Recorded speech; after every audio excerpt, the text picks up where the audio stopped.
এখন বাংলাদেশের ঐক্যমত কমিশনের যে মূল আলোচনার বিষয় জুলাই সনদের আইনি ভিত্তি কিভাবে দেওয়া হবে বা কি হবে, ইতিমধ্যে আজকে রাজনৈতিক দলগুলির সাথে যে পরামর্শ করেছেন ঐক্যমত কমিশন এবং বিশেষজ্ঞদের যে মতামত, এই সম্মিলিতভাবে একটা প্রস্তাবনা ওনারা পেশ করেছেন। অনেকগুলি প্রস্তাব পেশ করেছেন। এর মধ্যে উল্লেখযোগ্য হলো নির্বাহী আদেশে কি এটা জারি হবে কিনা, এরপরে আগামী পার্লামেন্টে এটা অনুমোদন করা হবে কিনা, অথবা সুপ্রিম কোর্টের বিচারপতিদের কাছে এটা পাঠানো হবে কিনা, অথবা গণভোট দেওয়া হবে কিনা। আমরা অনেকেই অনেক কথাই বলেছে। আমরা পরিষ্কারভাবেই বলেছি আমাদের দলের পক্ষ থেকে যে জুলাই সনদের আইনি ভিত্তি এখন বাংলাদেশের 18 কোটি মানুষের দাবি, এবং দাবি করার কথা ছিল না। অনেকেই রাস্তায় মিছিলের উদাহরণ দিতেছেন। সবার জানা আছে রাস্তার মিছিলের মধ্য দিয়েই ফ্যাসিবাদী সরকারের বিদায় হয়েছে। সুতরাং জুলাই সনদের যদি বাস্তবায়ন করতে সরকার দেরি করে অথবা অন্য কিছু হয়, তাহলে আবার জনগণ রাস্তায় নামবে, এটা খুবই স্বাভাবিক। এ ব্যাপারে এর বাইরে যাওয়ার তো কোনো সুযোগ নেই। যে কোনো দাবি দেওয়া আদায়ের জন্য বাংলাদেশের ঐতিহ্যই হলো আন্দোলন, সংগ্রাম, লড়াইয়ের মধ্য দিয়েই এগুলি বাস্তবায়িত হয়। আর জন্যই আমাদের পক্ষ থেকে পরিষ্কারভাবেই বলা হয়েছে, আপনাদের সবই জানা আছে পার্লামেন্টের ব্যাপারে। অনেকেই পার্লামেন্টের কথা বলেছেন। পার্লামেন্টে 1990 সালে গণ অভ্যুত্থানের পর, এরশাদ সাহেবের পদত্যাগের পর সব দলেরই একটা ঐক্যমত ছিল যে কেয়ারটেকার সরকারের এই ফর্মুলা পার্লামেন্ট কী বলে সংবিধানে সংযোজন করা। কিন্তু আপনারা জানেন যারা ক্ষমতায় এসেছিলেন তারা এটা যথাসময়ে করেননি। পরে আন্দোলনের মধ্য দিয়েই আবার সেটা পার্লামেন্টে বাস্তবায়িত হয়েছে। এরপরে এইটা কিন্তু আবার সুপ্রিম কোর্টই বিচারপতি খায়রুল হকের নেতৃত্বে এটা আবার বাতিল করা হয়েছে। এটা আপনারা সবই জানেন।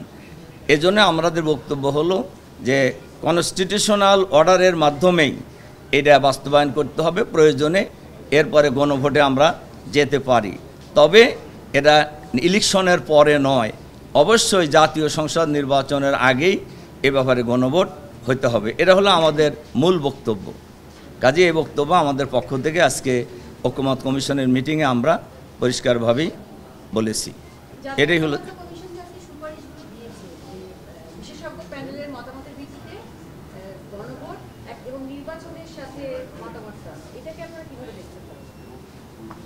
গণভোট এবং সাংবিধানিক আদেশ, আমরা তো এটাই বলেছি। জি না, আমাদের মত হবে কেন? কমিশনের মতকে আমরা একমত হয়েছি আর কি। আসলে বিষয়টা হচ্ছে ওনারা তো বহুদিন ধরে কাজ করতেছেন। বিশেষ করে ঐক্যমত কমিশন 3 পর্বে আলোচনা হয়েছে।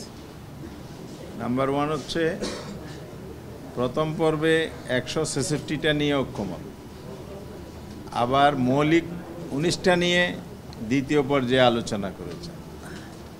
সেখানে 10টা নোট অফ ডিসেন্ট হয়েছে, 9টা তো ঐক্যমত সর্বসম্মত হয়েছে। শেষ দিকে এসে বাস্তবায়ন প্রক্রিয়া নিয়েই কোনো সুস্পষ্ট ধারণা ছিল না। রাজনৈতিক দলগুলোর চাপের মুখে ওনারা বাস্তবায়ন প্রক্রিয়া নিয়ে আলোচনা শুরু করবেন আশ্বাস দিয়েছিলেন। সেই প্রেক্ষিতে গত বৃহস্পতিবার প্রথম আলোচনাটা শুরু করে 3rd ফেজে। এরপরে মাননীয় সিবি অ্যাডভাইজার একদিন ছিলেন, দ্বিতীয় দিন। আজকে হলো 3rd ডে। 3rd ডের মধ্যে নতুন যেটা ওনারা সংযোজন করেছেন বাস্তবায়ন প্রক্রিয়া, ওনাদের একটা এক্সপার্ট কমিটি হয়েছে এই কমিশনের মাধ্যমে। এটা কিন্তু প্রাইভেট না, গভর্নমেন্ট প্রক্রিয়ার মধ্যেই এক্সপার্ট কমিটিটা হয়েছে। 2 জন জাজ, 3 জন লয়ার, একজন বিশ্ববিদ্যালয় ফ্যাকাল্টি ল ডিপার্টমেন্টের চেয়ারম্যান, টিচার এবং ডিন। একটা শক্তিশালী এক্সপার্ট কমিটি নানা ওয়ে বিশ্লেষণ করার পর ওনারা 4টা মত দিয়েছেন। 4টা মতের মধ্যে ঐক্যমত কমিশন যে মতটাকে যাচাই বাছাই করে আজকে টেবিলে এনেছেন, সেটার মূল সামারি হচ্ছে জুলাই প্রক্লেমেশনের 22 আর্টিকেলের ভিত্তিতে ওনারা একটা কনস্টিটিউশন অর্ডার, সংবিধান আদেশ জারি করার কথা বলেছেন। যদি এটা হয় তাহলে সবচাইতে লিগ্যাল বেসটা স্ট্রং এবং শক্তিশালী হয়। তারপরে ওনারা বলেছেন এটা একই ডেটে সংসদ নির্বাচন এবং গণভোট একই দিনে হবে। তারপরে ওনারা বলেছেন এটা অবিলম্বে কার্যকর করবেন। তিনটা কথা ওনারা বলেছেন। আবার আমাদের পক্ষ থেকে এই বক্তব্যকে হুবহু না হলেও বেসিক প্রিন্সিপালের সাথে আমরা একমত হয়েছি। বেসিক প্রিন্সিপালটা হচ্ছে সংবিধান অর্ডার, সেকেন্ড গণভোট। তবে ডেটের ব্যাপারটা আমরা চূড়ান্ত বলি নাই। আমরা এটা বলেছি যে সরকার ইচ্ছা করলে গণভোট হলো একটা ম্যানেজমেন্টের বিষয়, এটা আগেও করতে পারে। আপনি যদি 15 দিন 1 মাসের মধ্যে যদি চেষ্টা করেন, ইলেকশন তো 5 মাস বাকি, ফেব্রুয়ারিতে ইলেকশন হলে, তাহলে এর মধ্যে দিয়ে গণভোট করে কিন্তু আপনি এটা রানি ভিত্তি দিতে পারেন। তার ভিত্তিতে আপনি জুলাই সনদের ভিত্তিতেই নির্বাচনটা করলে নির্বাচনটা সুষ্ঠু হবে, সাংবিধানিক বিষয়গুলো এখানে স্থান পাবে। যারা বলছেন সাংবিধানিক বিষয়গুলো এখানে স্থান পাবে না, শুধু অমৌলিক বা যেগুলো জেনারেল আছে, কম গুরুত্বপূর্ণ আছে, সেগুলো অধ্যাদেশের মাধ্যমে হবে, মৌলিকগুলো পার্লামেন্টে যাবে। আমরা সেখানে বলেছি যে পার্লামেন্টের কোনো এখতিয়ার নাই কনস্টিটিউশনাল বেসিক স্ট্রাকচার অ্যামেন্ডমেন্ট করে চেঞ্জ করতে পারে। এটার জবাব কিন্তু ওনারা দিতে পারেন নাই, যারা এই মত পোষণ করেছেন। তাহলে এখানে আপনি ইচ্ছা করলেও কিন্তু সংবিধান অ্যামেন্ডমেন্ট সংসদে হচ্ছে না, আলটিমেটলি গণভোটে যেতে হবে। আগে যাবে না পরে যাবে, এই ডিবেট হতে পারে, গণভোট স্যার এটা হবে না। এই জন্য গণভোটটাকে আমরা সাপোর্ট করেছি। আমরা পরে চাই না কেন? পরে এই জন্যও চাই না, যেমন 91-এ পরে হয়েছে জাস্টিস আবুদ্দিন সাহেবের সময়, এটা পরে হয়েছে তখনকার সার্কামস্টেন্সেস, এখনকার সার্কামস্টেন্স একটা ভিন্ন এই কারণে যে বাংলাদেশে এখন ফ্যাসিবাদের পতনের পরে যে গণ আকাঙ্ক্ষার প্রেক্ষিতে সরকারটা এসেছে। আগেরটা কিন্তু সরকারটা একটা কনস্টিটিউশনাল ওয়েতে এসেছে, এবারে সরকার কিন্তু কনস্টিটিউশনাল ওয়েতে আসে নাই।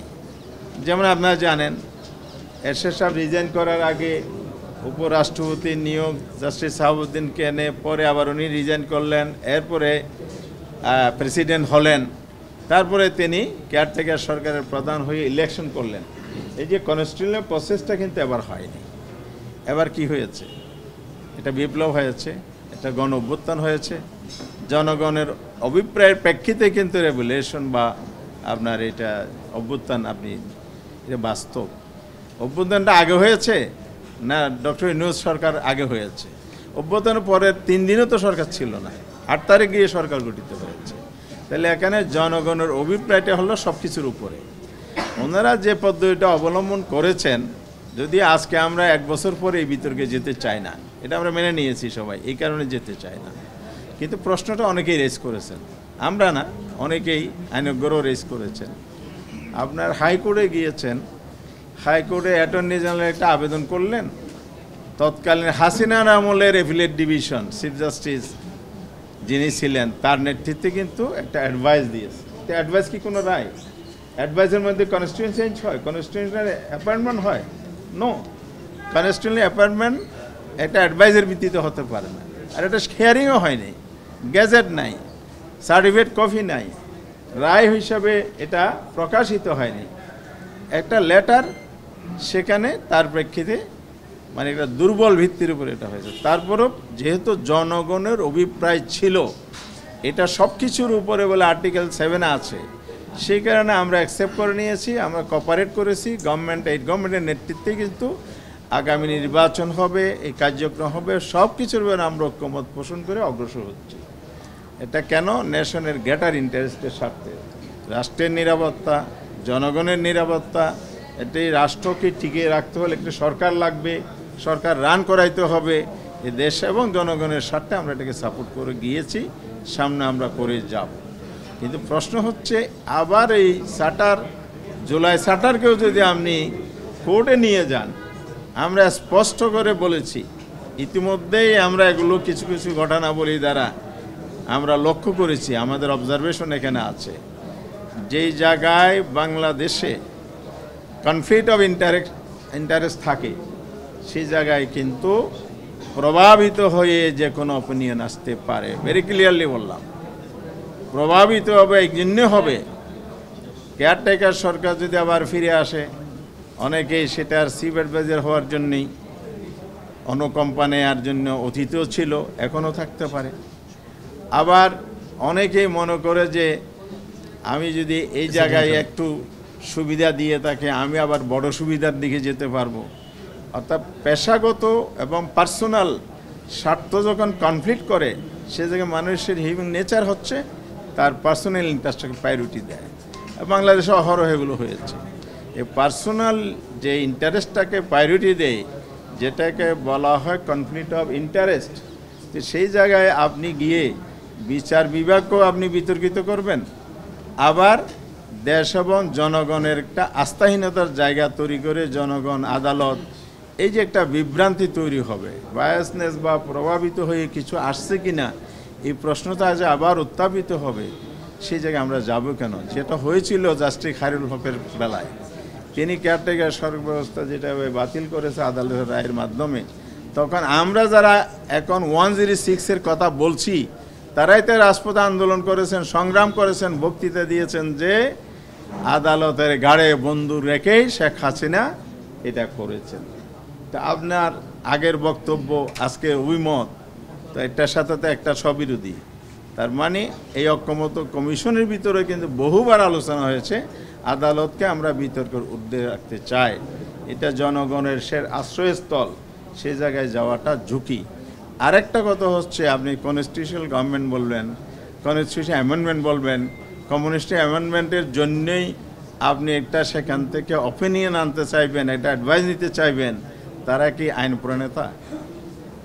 আমাদের অ্যাফিলিয়েট ডিভিশন আইনের ব্যাখ্যাতা, সংবিধানের ব্যাখ্যাতা, কিন্তু তারা প্রণেতা নয়। অ্যামেন্ডমেন্ট কিন্তু আইন প্রণয়ন, এটা part of the law making, এটা আমাদের বুঝতে হবে।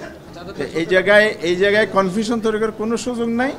এটা করতে গেলে আরও ডিজাস্টার হবে। তার চাইতে বরং আজকে ঐক্যমত্য কমিশন যে প্রস্তাবটা দিয়েছে, সেই জায়গায় যদি আমরা একমত হয়ে যাই, তাহলে দেশ আগামীতে সুন্দর একটি নির্বাচন পাবে। ফেব্রুয়ারিতে যথাসময়ে নির্বাচন হবে। ঐক্যমতের ভিত্তিতে আমরা নতুন বাংলাদেশ, নতুন রাজনৈতিক ব্যবস্থার ভিত্তিতে দেশটাকে এগিয়ে নিতে পারে। গণতান্ত্রিক শাসন ব্যবস্থা পুনঃপ্রতিষ্ঠিত হবে, নির্বাচিত সরকার। জি ভাই, একটা প্রশ্ন, সেটা হচ্ছে যে আপনারা যেটা বলতেছেন আজকে যে জুলাই প্রক্লেমেশনের 22, সালাউদ্দিন ভাই যেটা বলে গেল জুলাই প্রক্লেমেশনটা এফেক্টিভ না, এটা ভবিষ্যতে কার্যকর হবে। তো যেই জিনিসের সোর্স অফ পাওয়ার নাই, সেটার ভিত্তিতে আপনারা কীভাবে করবেন? এক নম্বর প্রশ্ন। আর 2 নম্বর একটা আশঙ্কা, আপনারা যে আগে গণভোট চাচ্ছেন, গণভোট যদি কোনো কারণে জনগণ এই সনদকে রিজেক্ট করে, দেন হোয়াট? ধন্যবাদ। এই দুইটা আগে বলি, একটা পরে করেন, জুলাই সনদ, এবারে জুলাই ঘোষণাপত্র, হ্যাঁ 22 বলছি, জুলাই ঘোষণাপত্রের ব্যাপারে আমাদেরও বক্তব্য আমরা ফর্মালি দিয়েছি আগে, আপনাদের মনে আছে একাধিকবার। তাহলে এটা যে কমপ্লিট একটা ঘোষণাপত্র হয়েছে এটা আমরা মনে করি না, নাম্বার 1। নাম্বার 2, যেহেতু এটা সরকার প্রধান ঘোষণা করেছে, উন্মুক্ত একটি মাঠে করেছে, সেই কারণে আজকে হয়তো জুলাই ঘোষণাপত্রকে ওনারা কোট করেছেন। এখন আপনি যদি ওইটিও আইনি ভিত্তি না, তাহলে আপনি সেটাকে অন করেছেন, স্বাগত জানিয়েছেন, আপনি অভিনন্দন জানিয়েছেন, এগুলো কি করবেন? নাম্বার 2 হচ্ছে জুলাই ঘোষণাপত্র যেটা আছে এটা পূর্ণতা এবং সংশোধনে আনা যায়, কিন্তু একটাকে আপনি আইনের সোর্স না, ভিত্তি না, তাহলে আপনি জুলাই স্পিরিট মানেন কি না, জনগণ সে প্রশ্ন করবে। সেই জায়গা থেকেই জুলাই সনদ হবে, জুলাই ঘোষণাপত্র বাস্তবায়ন করতে হবে উইথ অ্যামেন্ডমেন্ট, কিন্তু এটাকে ডিক্লাইন করার কোনো সুযোগ এখানে আছে বলে আমি মনে করি না। যারা এই পথে হাঁটবেন, আমার মনে হয় জনগণ তাদের ব্যাপারে সঠিক সিদ্ধান্ত নেবে যে জুলাই সনদের স্পিরিট যারা ধারণ করে না, ইতিমধ্যেই কিন্তু ছাত্র সংসদ নির্বাচনের ফলাফল এটা প্রমাণিত হয়েছে, সেদিকে যদি ওনারা বা যারা বলেন তারা যদি যেতে চান, এটা তাদের নিজস্ব সিদ্ধান্তের ব্যাপার। আমরা জনমতকে, জনগণের অভিপ্রায়কে প্রাধান্য দিয়ে আগাতে চাই। আর ভাই গণভোট যদি হেরে যায়? হ্যাঁ, গণভোট শুনেন, যদি বলতে কোনো কথা নাই, কারণ হলো জনগণের মনে কি আছে এটা আমিও জানি না, আপনারা কোনো দলে জান না, কিন্তু তারপরে সে জনগণের কাছে যেতে হবে। জনগণ হচ্ছে সুপ্রিম অথরিটি, সুপ্রিম ল। জনগণের অভিপ্রায়ের জায়গায় মতামতের যুগে যদি আপনি না যান, তাহলে সেই জনগণের কল্যাণে, জনগণের জন্যেই সরকার, রাজনৈতিক দল, রাজনীতির উদ্দেশ্য, এই কথা তাহলে আমরা কেন বলি? যদি জনগণের আস্থা না থাকে, বাংলাদেশে এখন সেই ফেসিবাদী আমলের সেই পরিবেশ নাই। বাংলাদেশের ছাত্র জনতা যে অভ্যুত্থানের মাধ্যমে আজকে এই পর্যায়ে দেশটাকে নিয়ে এসেছে, সে জনগণের আকাঙ্ক্ষা, স্বপ্ন হচ্ছে আগামী দিনের বাংলাদেশ পিছনে চলার বাংলাদেশ হবে না, সামনে চলার বাংলাদেশ হবে, নতুন রাজনৈতিক ব্যবস্থার বাংলাদেশ হবে। সেই জন্য আমি যে ডাকসু সাকসুর একটু ইঙ্গিত করেছি, এখানে কিন্তু আপনারা দেখেছেন প্রতিদ্বন্দ্বী প্রার্থী 3 গুণ বেশি ভোটে বিজয়ী হয়ে প্রমাণ করেছে এদেশের এই তরুণ সমাজ কি চায়, জুলাই বিপ্লবের যোদ্ধারা কি চায়, এটা অলরেডি প্রমাণিত হয়ে গেছে। এটা রিফ্লেক্ট কিন্তু জনগণের মধ্যে আছে। এই জন্য আমরা অত্যন্ত আশাবাদী, গণভোটে যদি এটা যায়, জনগণ দেশের সাথে, দেশের ভবিষ্যতের জন্য, নতুন রাজনৈতিক ব্যবস্থার জন্য জুলাই সনদের পক্ষে রায় দিয়ে বলে এটা আমরা আশাবাদী। এবং তারপরে যদি আপনি বলেন, সেটা জনগণ যেটা ফয়সালা করবে, এটা আমরা সবাই মেনে নেব। না, এমনি তো আমাদের কিন্তু পরিষ্কার বক্তব্য, জনগণ যদি গণভোটে যদি জুলাই সনদ বা জুলাই ঘোষণার সাথে একমত না হয়, জনগণ না চাইলে তো হবে কেন? আমরা তো জনগণ যেটা চাইবে সেটাই আমরা করব। নির্বাচনের আগে আর পরে যেটা, নির্বাচনের দিনে নাকি নির্বাচনের আগে? হ্যাঁ, আমাদের আজকের বক্তব্য যেটা ছিল, আমরা বলছি যে এটা নির্বাচন ডেট মেনশন করে নাই, আমরা জুলাই সনদের ভিত্তিতে নির্বাচন বলেছি, এই জন্য গণভোট আগে হইতে হবে। সেম ডেটে হবে না আগে হবে, এটা গভর্নমেন্ট ম্যানেজমেন্ট ঠিক করবে। সেম ডেট বা আগে হতে আপনাদের সমস্যা নেই? না, আমরা বলছি আগে হওয়াই বেটার, আগে হওয়াই। বিশেষজ্ঞের সাথে আলোচনা হয়েছে, বিশেষজ্ঞরা বলছে যে আগে গণভোট করা পসিবল না, হয় নির্বাচন করতে হবে, তাহলে গণভোট করা যাবে না। এই ধরনের কোনো বক্তব্য আলোচনার টেবিলে আসেনি। তাদের সাথে পসিবল কিনা এটা ম্যানেজমেন্টের বিষয়, এটা হলো লিগ্যাল বিষয় না। নির্বাচন দিন করলে তো আপনাদের আপত্তি? আমার কথা হচ্ছে, একটা হলো লিগ্যাল ম্যাটার, একটা হলো ব্যবস্থাপনা, ম্যানেজমেন্ট, ভোটের আয়োজন। এটা যদি গভর্নমেন্ট চায়, সিনসিয়ার হয়, এটা সম্ভব। আর সেম ডেটে হবে কি হবে না, এটা আমরা একটু যাচাই করে দেখব। সেম ডেটে করতে তো আপত্তি নাই? আমরা একটা আরেকটু আলোচনা করে দেখব, তবে আমরা চাচ্ছি যে আগে হোক, এটাই বেটার। থ্যাংক ইউ ভাই, থ্যাংক ইউ। ধন্যবাদ। জি, শুকরিয়া। ধন্যবাদ সবাইকে ধন্যবাদ।